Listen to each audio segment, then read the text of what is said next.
더군다나 중국이라는 신세계, 그들 같은 경우에는 훈련을 할 때 지역도 이렇게 해외도 막 정리해가지고 이렇게 다니던 걸로 저는 알고 있습니다. 안녕하세요. 오늘도 대한민국의 영원한 열군장 교육고 싶은 김정아입니다. 충성! 오늘도 시청해주시는 구독자분들, 시청자분들 진심으로 감사합니다. 김정아TV 구독, 알람, 좋아요, 댓글 남겨주시는 분들에게 진심으로 감사 인사드립니다. 지난밤에까지 태풍이 상당히 많이 불었죠. 오늘은 또 갑자기 날씨가 변덕스러워서 또 이제는 춥기까지 하네요. 변덕스러운 날씨에 모두 감기 조심하시고요. 코로나로부터 오늘도 안전한 하루 보내시길 바라면서 오늘 이 시간에는 국경경비대를 지키라고 보낸 폭풍군단 군인이 중국으로 넘어가 강도질을 한 안타까운 사건을 또 전해드리려고 합니다. 북한 내부 소식을 자유아시아 방송이 9월 7일날 기사로 옮겼습니다. 폭풍군단 군인 무단 탈북했다. 귀환하는 사건 발생. 네, 이 사건은 지난 8월 2일 북중 국경 경비를 강화하기 위해서 북한이 폭풍군단 한 병사가 불법으로 중국으로 건너갔다가 귀환하는 사건이 발생된 것이 알려졌습니다. 뒤늦게 알려졌죠. 결국은 탈북했다가 또 다시 귀환을 했답니다. 지난달 17일경에 양강도 조중 국경경비대 경비를 위해서 파견된 폭풍군단 소식 전해드렸죠.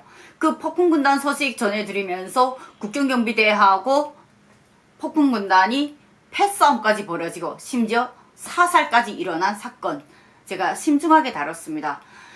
그 주제를 하면서 앞으로 부작용은 계속 날 것이다, 제가 분명히 지적했습니다. 근데 오늘의 이 기사가 바로 그런 내용을 지금 지적하고 있습니다. 이 폭풍군단 군인들 같은 경우에는 여기 지금 소식통이 전해준 폭풍군단 군인 소식에 의하면 해당 군 보위 기관의 조사 결과에 따르면 폭풍군단 군인은 야간 근무 시간에 근무 장소를 이탈해 비무장 상태로, 무장은 갖고 가지 않았다는 소리예요. 비무장 상태로 국경을 넘어온 것으로 밝혀졌다면서 이 군인은 몇 시간 후 다시 우리 북한 쪽으로 넘어오다가 국경경비대 군인들에게 발각되어 체포된 것으로 알려졌다고 했습니다. 국경경비대 그 두만강을 넘어오고 하는 거 솔직히 국경경비대만 한 게 아니라 그 근처에 주둔된 무력부들도 가끔씩 넘어갔다 옵니다. 그러나 같은 지역에 주둔 같은 군인들이기 때문에 서로가 눈 감아준다는 겁니다. 근데 폭풍군단은 왜 기어이 잡았을까요? 국경경비대 군인들이 얼마 전에 있었던 그 패싸움, 그거하고 저는 연관이 돼 있다고 생각합니다. 웬만해서 민간인을 잡는 거하고 같은 군인 출신을 잡는 거는 조금 좀 다르거든요. 탁 잡았을 때.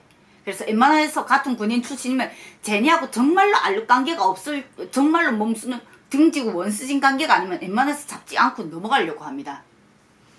근데 이 폭풍군단 군인을 잡은 것이 바로 국경경비대 군인들이라는 거 우리가 아마 좀 주목해 봐야 될 것 같습니다. 지난번 그 이슈, 패싸움 이슈를 전해드리면서도 앞으로 알력관계, 갈등은 계속 심화된다고 제가 분명히 말했습니다. 폭풍군단 군인은 체포와 동시에 국경연선 지역의 경비 담당 구역 구분대 지휘관들의 입회하에 몸수색과 아주 철저하게 진행했습니다. 규정대로 진행했어요. 이 정도면 이제 앞으로 갈등이 계속 나올 것 같아요. 제가 보기에는. 비보 월경 경리에 대한 현장 조사가 진행됐다면서 그의 몸에서는 중국돈 500위안 그리고 장백산 담배 2보루가 나온 것으로 알려졌다고 합니다. 이번 사건은 국경경비대 국가보위성을 통해 중앙에 보고되었고, 월경했던 폭풍군단 군인은 중앙방역사령부의 지시에 따라 신형 코로나 감염 여부에 상관없이 60일간 격리 조치가 되었다고면서 격리 기간이 끝나면 해당 군인과 부대 지휘관들은 엄한 처벌을 받게 될 것으로 예상된다고 합니다. 격리가 좀 상당히 더 세죠? 원래 북한이 격리 기간은 40일 아닌가요? 30일 내지 40일로 제가 지난번 우리가 제2북한 탈북자 사건 때 그렇게 모두 알려졌죠. 근데 이번에는 60일이라고 합니다. 2배로 늘어난 것 같습니다. 군 소식통이 아까 먼저 알려준 것은 지금 군 소식통이 정했고, 자유아시아 방송이 지금 두 소식통의 내용을 거진 동일한 내용을 지금 반복해서 썼네요. 군 소식통이 이자 전해준 거고, 이번에는 양강도 주민의 소식통이라고 합니다. 그래서 주민도 거진 똑같은 얘기를 했고, 이 군인이 중국인 상점을 상대로 물품을 강탈하기 위해 불법으로 도강했다가 부대로 다시 귀환하는 과정에 국경경비대 군인들에게 체포된 것을 알려졌다고, 또 이번엔 주민소식통은 중국에 넘어가서 무슨 강도질을 한 거를 디테일하게 알려졌습니다. 군소식통은 중국에 넘어갔다 완 것까지만 얘기하고 거기 넘어가서 강도질한 건 또 뺐어요. 이게 군인들의 서로 간에 좀 자존심 문제거든요. 서식통들마다 이렇게 조금 차이 있게도 소식을 전해줬네요. 폭풍군단 군인들은 대상물 타격과 은폐, 이게 민간인 서식통이 전해준 내용입니다. 폭풍군단 군인들은 대상물 타격과 은폐, 은닉에 의한 접근 등 전술에 최적화된 군인들이어서 1km도 안 되는 국경을 넘어 중국으로 오가는 문제는 1도 아니라면서 앞으로 국경 지역의 지형 지물에 익숙하게 되면 폭풍군단이 더 많은 군인들이 중국을 넘나들게 될 것이라고 주장했다고 합니다. 국경경비대를 통제하기 시키기 위해서 폭풍군단을 보냈는데 이제는 폭풍군단이 넘어다닙니다. 과연 북한 당국이 이 문제를 어떻게 조치할까요? 국경경비대를 철수할까요? 해결이 없어요. 저거 진짜 막지 못합니다. 왜냐하면 사람들의 생사가 달렸기 때문에.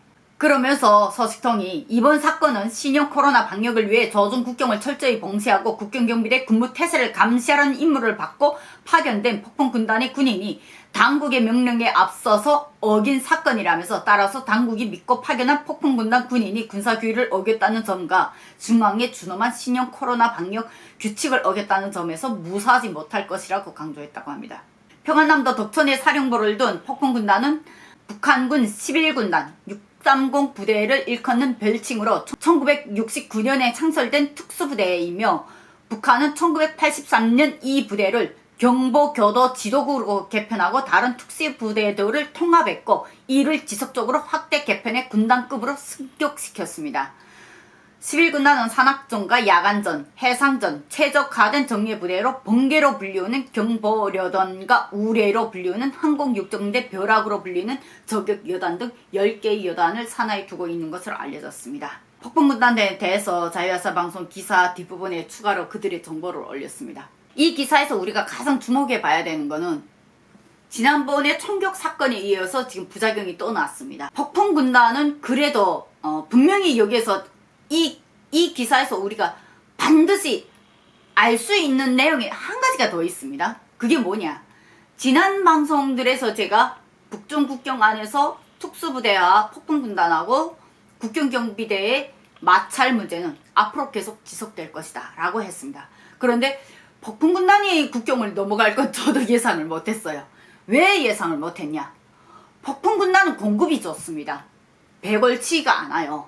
절대로. 국경경비대하고 지난 방송 북중 국경 간의 폭풍군단하고 북한 군인들 그 패싸움 영상을 보신 분들은 아실 겁니다. 못 보신 분들은 그 영상을 꼭 보시기 바랍니다. 그러면 이 방송을 더 잘 이해할 수가 있습니다.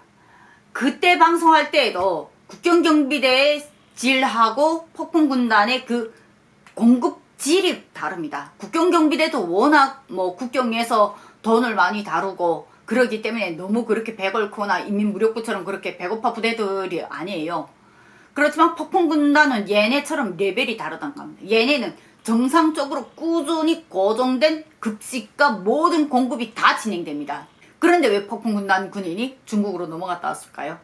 요거는 지금 저 같은 경우에는 두 가지로 볼 수가 있습니다. 첫째, 청춘들의 궁금증. 한참 팔팔한 청춘들이잖아요. 제일 궁금할 때잖아요. 굴러가는 가랑잎도 궁금해서 들었다 놨다 하는 청춘이 있잖아요. 지나가는 돌멩이도 보고서 웃는 청춘들이에요. 그 청춘이라는 이 궁금한 점. 과연 저 너머 땅에는 뭐가 있어서 우리는 깜깜한데 쟤네는 불이 만날 켜져 있을까? 근데 이 청춘의 궁금증이 코로나 방역이라는 이 위기 시기에 꼭 얘네가 갔어야 될까? 요거로 봤을 땐 조금은 그 다음 조건으로 넘어가겠죠. 그러면 가장 중요한 게 뭐냐? 배고픔? 폭풍군단이? 라는 생각이 든다는 겁니다. 폭풍군단이 배고픔을 겪는 상황이다 하게 되면 문제는 완전히 달라진다는 거죠. 폭풍군단이 배고픔을 겪는다. 코로나 상황에 북한 경제가 그만큼 열악하다 못해 이제는 김정은이가 전쟁 물자까지 다 풀었는데도 폭풍군단이 배고플 정도면 폭풍군단 군인들이 배고픔을 겪는다. 이거는 아주 심각한 문제가 될 수가 있습니다. 폭풍군단 군인들이 만약 배고픔을 겪는다는 게 정말로 사실이라면 이게 한 사람으로 끝날 일이 아니라는 거죠. 더군다나 중국이라는 신세계, 그들 같은 경우에는 훈련을 할 때 지역도 이렇게 해외에도 막 정해가지고 이렇게 다니던 걸로 저는 알고 있습니다. 제가 알고 있는 거는.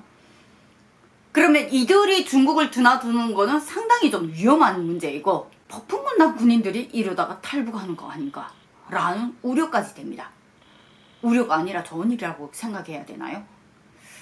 어쨌든 상당히 북한 국경 안에서 지금 벌어지는 일들이 상당히 좀 중요한 문제인 것 같습니다. 과연 폭풍군단, 네, 북중 국경을 김정은이 지시대로 철통까지 지키고, 네, 북한 정권에 충성을 다할 수 있을까요? 오늘의 숙제인 것 같습니다. 오늘 방송 여기까지 마치도록 하겠습니다. 오늘도 시청해주시는 구독자분들 진심으로 감사드립니다. 김정아TV 구독, 좋아요, 알람, 댓글은 사랑입니다. 다녀가신 흔적 꼭 남겨주세요. 네, 오늘 방송 여기까지 마치도록 하겠습니다. 오늘도 대한민국의 영원한 요군장교 일고 싶은 김정아였습니다. 총!